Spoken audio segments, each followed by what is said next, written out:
સુરતથી સમાચાર ઓલપાડ માંગરોળમાં વીજ વિભાગે દરોડાની કાર્યવાહી હાથ ધરી। માંગરોળના હથોડા સિયાલજ ભાટકોલમાં દરોડા। સવારથી અત્યાર સુધીમાં 2081 કનેક્શનની તપાસ કરવામાં આવી છે, જેમાં 137 માં વીજ ચોરી ઝડપાઈ। 137 વીજ ચોરોને 1,57 લાખનો દંડ ફટકારવામાં આવ્યો। જ્યારે વીજ કનેક્શનની તપાસ થઈ રહી હતી ત્યારે ઘર્ષણના પણ દ્રશ્યો સર્જાયા।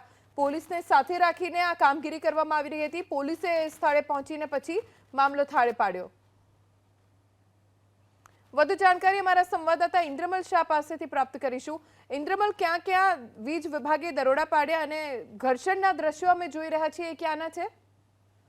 બિલકુલ, ઘર્ષણ હોબાળો થયો હતો અને તે પણ માંગરોળ તાલુકાના જે હથોડા ગામ છે ત્યાં છે તે આ વિરોધ કરવામાં આવ્યો હતો। જો કે ગ્રામજનો દ્વારા જે વિરોધ કરવામાં આવ્યો હતો તે વીજ ચેકિંગને લઈને નહોતો કરવામાં આવ્યો, પરંતુ પર્ટિક્યુલર એક વ્યક્તિ જે વીજ કંપનીનો કર્મચારી છે તેની કોઈ બાબતને લઈને ગ્રામજનો તરફ વિરોધ કરવામાં આવ્યો અને બાકી જે વીજ કંપની દ્વારા છે તે આખા ગામમાં શાંતિપૂર્ણ રીતે ચેકિંગ કરવામાં આવ્યું હતું। ખાસ કરીને આજે વહેલી સવારથી વીજ વિભાગ ડીજીવીસીએલ દ્વારા છે તે સુરત જિલ્લાનું જે માંગરોળ તાલુકો છે તેના હથોડા સિયાલજ ભાટકોલ તેમજ ઓલપાડ તાલુકાના કીમ ટાઉનમાં દરોડા પાડવામાં આવ્યા હતા।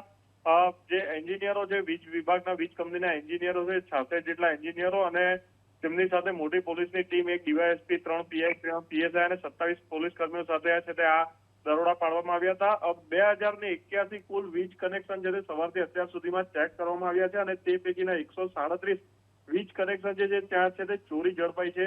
વીજ કંપની દ્વારા 1.57 કરોડ રૂપિયાનો અત્યાર સુધી દંડ પણ ફટકારવામાં આવ્યો છે। જી, આભાર ઇન્દ્રમલ જાણકારી આપવા માટે।